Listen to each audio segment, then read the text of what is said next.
Hit TV ప్రేక్షకులకు శుభాభివందనములు. కార్తీక పురాణం మనం చెప్పుకుంటూ వస్తున్నాము. ఈరోజు మనము సత్కర్మానుష్ఠాన ఫలం అంటే కర్మలలో కూడా వివిధ రకాలైనటువంటి కర్మలు ఉన్నాయి.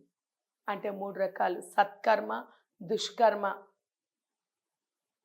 సత్వగుణ సంపన్నులు ఎలాగైతే గుణాలు ఉన్నాయో కర్మలు కూడా ఇలాగే వివిధ రకాలు ఉన్నాయి. అందులో ముఖ్యంగా సత్కర్మలు చేసినట్టయితే లభ్యమయ్యేది ఏంటి అనేటువంటి విషయాన్ని కూడా అంగీరసుల వారు ధనలోబలికి చెబుతూ వస్తున్నారు.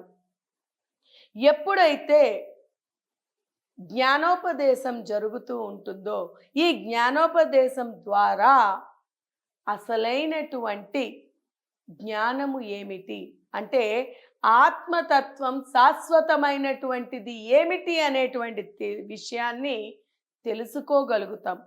ఎప్పుడైతే మనకి ఈ విషయం తెలుస్తుందో అప్పుడు పొరపాటున కానీ గ్రహపాటున కానీ ఈ యొక్క స్థూల సూక్ష్మ శరీరాలతోని వీలైనంత వరకు కూడా దుష్కర్మలు చేయకుండా ఉండడానికి మనము ప్రయత్నిస్తూ ఉంటాం.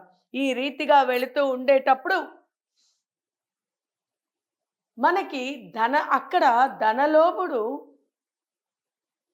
మహర్షిని అడుగుతున్నాడు, మునివర్యుల్ని, నాయనా నీ కృప వలననే నాకు మోక్షము కలుగుతుంది అనేటువంటి నమ్మకము ఒకటి ఉంది. ఈ కారణములలోని త్వరగా అంటే మీ దర్శన భాగ్యము వలన నాకు ఈ కారణ్యము, ఈ కీరకారణ్యం అంటే ఈ సంసారం అనేటువంటి ఈ అరణ్యము నుంచి ఉద్ధరింపబడి మోక్షముని పొందగలిగేటువంటి అదృష్టం నాకు ఉంది. కాబట్టి నేను ఇక్కడ చెట్టు రూపములో అంటే ఆ జన్మలో నేను 10 జన్మల క్రితము తెలిసో తెలియకో నేను చేసినటువంటి ఆ అహంకారముతో చేసినటువంటి కర్మల కారణంగా నేను ఈరోజు ఈ యొక్క చెట్టునై మానులా ఉన్నావా అంటూ ఉంటారు పెద్దలు. నోరు మెదపకపోతే అంటే చెడు జరుగుతున్నా మాట్లాడకపోతే అటువంటి ఆయన మీ యొక్క అనుగ్రహం పొందడానికి మీ అందరి యొక్క దర్శనము చేసుకోవడానికి నేను ఈ యొక్క చెట్టుగా ఉన్నాను.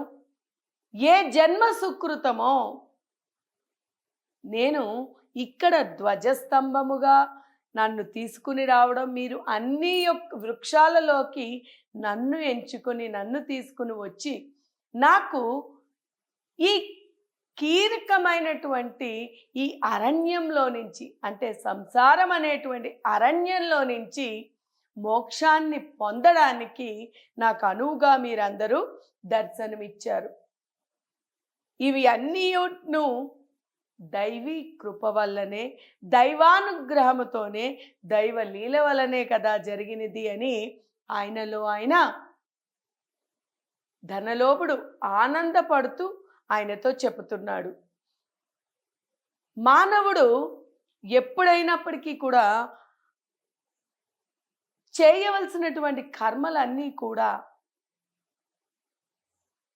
చిత్తశుద్ధితో, సద్బుద్ధితో, సత్ప్రవర్తనతో సత్కార్యములు చేసినట్టయితే అప్పుడు భగవంతుని యొక్క అనుగ్రహము, భగవంతుని యొక్క ఆశీస్సులు కూడా లభ్యమవుతాయి అని చెప్పారు.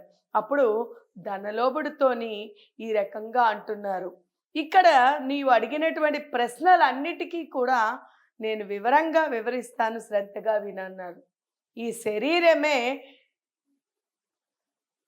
సృష్టి అను సుస్థిరమని అంటే మనకి శరీరమే శాశ్వతము, ఈ లౌకికమైనటువంటి కనిపించేటువంటి ఈ యొక్క ప్రపంచమే శాశ్వతము అంటే ముఖ్యంగా ఈ రోజులలోని మరి విపరీతమైపోయింది. అంటే కలి ప్రభావముతో కావచ్చు, ఈ యొక్క యాంత్రిక జీవితం కలియుగాంతంలో వస్తూ ఉంది కాబట్టి కలి ప్రభావము చేత మానవులు అందరూ కూడా ఈ అశాశ్వతమైనటువంటివి, కంటికి కనిపించేటువంటి ఈ భౌతికమైనటువంటి ఈ సుఖాలే శాశ్వతము, ఈ శరీరమే శాశ్వతము అనేటువంటి భావనతో, అలాగే ఈ శరీరంతోని ఏర్పడినటువంటి బంధాలే మనకి శాశ్వతము అని చెప్పి కూడా భావిస్తూ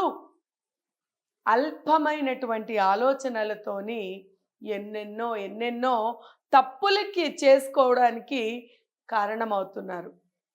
కానీ సత్కర్మ చేసినందువల్ల, అంటే జ్ఞానము సంపాదిస్తే ఆ జ్ఞానము ద్వారా, అంటే ఆత్మ జ్ఞానము ద్వారా సత్కర్మలే చేయాలి, చేస్తే కర్మ చెయ్యాలి, కానీ సత్కర్మని మాత్రమే చేయాలి అనేటువంటి ఒక సద్బుద్ధి ఏర్పడుతుంది. ఈ యొక్క సత్కర్మల వల్ల అందరూ కూడా ఉద్ధరింపబడి మానవుడు పరమాత్ముని దర్శించుకోవడంతో పాటు మోక్షాన్ని పొందుతాడు. ఇలాంటివి జరగాలంటే బ్రాహ్మణులకు, అంటే కార్తీక మాసంలో ముఖ్యముగా ఈ యొక్క కార్తీక మాస వ్రతాన్ని ఆచరిస్తూ ఈ మాసంలో బ్రాహ్మణోత్తములకు అన్న సమారాధన, అదేవిధంగా అర్చన పూజాదులు గావించుకుంటూ, అలాగే ఈ యొక్క కార్తీక మాస వ్రతాన్ని ఆచరిస్తూ అందరూ కూడా ఉద్ధరింపబడగలుగుతారు. అలాగే ఈ కార్తీక మాస వ్రతాన్ని ఆచరిస్తూ ఉండడంలో ఆత్మజ్ఞానాన్ని కూడా పొంది మహాత్ముల యొక్క అనుగ్రహము ఆశీస్సులతో పరమాత్ముని సైతం దర్శించుకోగలుగుతారు. ఈ రకంగా పరమాత్ముని యొక్క అనుగ్రహానికి పాత్రులు అవుతారు. కాబట్టి అందరూ కూడా శ్రద్ధా భక్తులతో ఈ కార్తీక మాస వ్రతాన్ని ఆచరించి పరమాత్ముని యొక్క అనుగ్రహానికి పాత్రులై ఆ పరమాత్ముని దర్శనం చేసుకొని ఈ యొక్క జీవితానికి మోక్షాన్ని పొందడంతో పాటు జీవన్ముక్తులుగా కావాలి అని కోరుకుంటూ హరి ఓం తత్సత్.